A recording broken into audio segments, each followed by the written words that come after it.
Hello বন্ধুরা, Bengali spice চ্যানেলে তোমাদের সবাইকে স্বাগত জানাই। আজকে আমি তোমাদের সাথে চারাপোনা মাছের একটা সুস্বাদু এবং স্বাস্থ্যকর রেসিপি শেয়ার করব। এই রেসিপিটি করতে খুব বেশি উপকরণও লাগে না আর খুবই সুস্বাদু হয়। তাহলে চলো শুরু করি। চারাপোনা মাছের ঝোল করার জন্য এখানে আমি 4টে মাঝারি সাইজের চারাপোনা মাছ ভালো করে কেটে ধুয়ে পরিষ্কার করে নিয়েছি। এরপরে এতে দিয়ে দেব পরিমাণ মতো নুন আর দিয়ে দেব পরিমাণ মতো হলুদ গুঁড়ো। মাছগুলোকে কিন্তু খুব ভালোভাবে ধুয়ে বেছে নিতে হবে, নাহলে কিন্তু খেতে ভালো লাগবে না আর আষ্টে গন্ধ বের হবে। নুন হলুদ দেওয়া হয়ে গেছে। এবার খুব ভালো করে আমি মাছটাকে ম্যারিনেট করে নেব। মাছটা ম্যারিনেট করে 10 মিনিট রেখে দেব। 10 মিনিট পরে আমি ফ্রাই প্যানে সর্ষের তেল গরম করে নিচ্ছি। সর্ষের তেল গরম হয়ে গেছে। এতে আমি দিয়ে দিচ্ছি মাছগুলোকে আমি ভালোভাবে ভেজে নেব। মাছগুলো এমনভাবে ভাজতে হবে যাতে মাছগুলো পুড়ে না যায়, কিন্তু ভাজাটাও কিন্তু ভালো করে করতে হবে।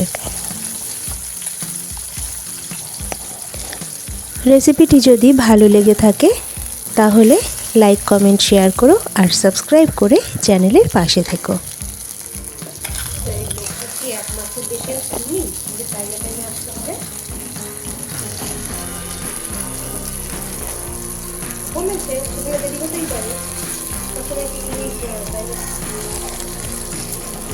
ভালো করে উল্টে পাল্টে মাছগুলোকে আমার ভেজে নেওয়া হয়ে গেছে। এবার মাছগুলোকে আমি তুলে নিচ্ছি।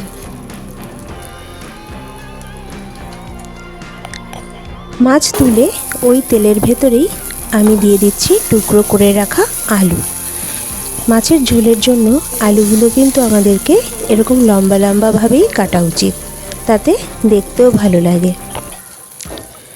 আমি আলুগুলো শুধু তেলের মধ্যে ভেজে নিচ্ছি, নুন হলুদ ছাড়াই।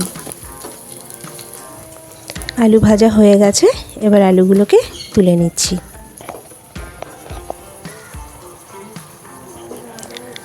রান্নাটা যেহেতু খুব কম পরিমাণ তেলের ভেতরেই হবে, তাই ফ্রাই প্যানে যতটুকু তেল অবশিষ্ট রয়েছে তার ভেতরেই আমি দিয়ে দিলাম গোটা জিরে। গোটা জিরের থেকে ভাজা ভাজা গন্ধ বার হলেই দিয়ে দেব সামান্য গ্রেট করে রাখা আদা।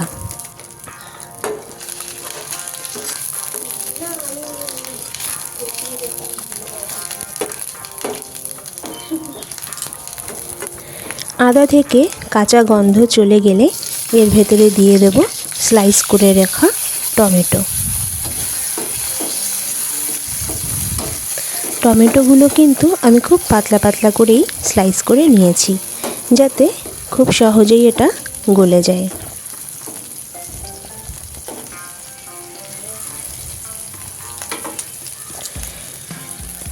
এরপর এই টমেটোর ভেতরেই দিয়ে দেব পরিমাণ মতো হলুদ গুঁড়ো, সামান্য কাশ্মীরি লঙ্কা গুঁড়ো, দিয়ে দেব ধনে গুঁড়ো আর সামান্য জল দিয়ে মশলাটা ভালো করে কষিয়ে নেব। তবে ঝালের জন্য এখানে আমি গোলমরিচ গুঁড়ো দিয়েছিলাম, যেটা ভিডিও করা হয়ে ওঠেনি। আমি কিন্তু এখানে ঝালের জন্য গোলমরিচ গুঁড়ো ব্যবহার করেছি। তোমরা চাইলে কাঁচা লঙ্কা চিড়ে ব্যবহার করতে পারো।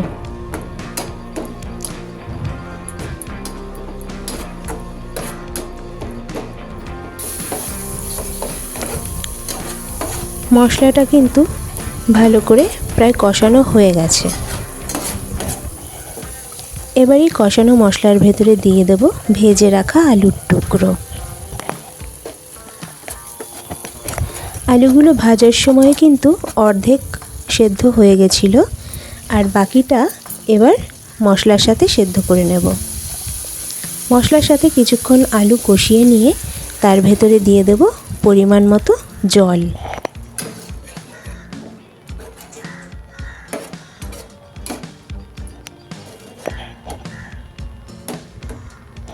জলটা দিয়ে ভালো করে ঝোলটা ফুটিয়ে নেব। ঝোলটা ফুটতে আমি এর ভেতরে দিয়ে দেব পরিমাণ মতো নুন,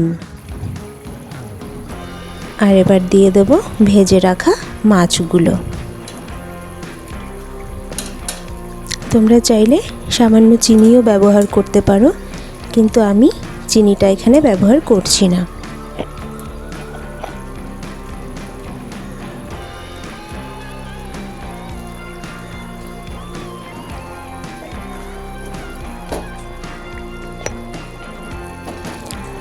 সব শেষে দিয়ে দেব ধনেপাতা কুচি। চারাপোনা মাছের পাতলা ঝোলের ভেতরে ধনেপাতা কুচি দিলে এই শীতকালে কিন্তু খেতে ভীষণই ভালো লাগে।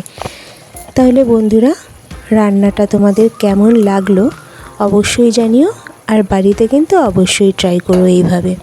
আশা করি খুব ভালো লাগবে। তাহলে দেখা হবে পরের ভিডিওতে।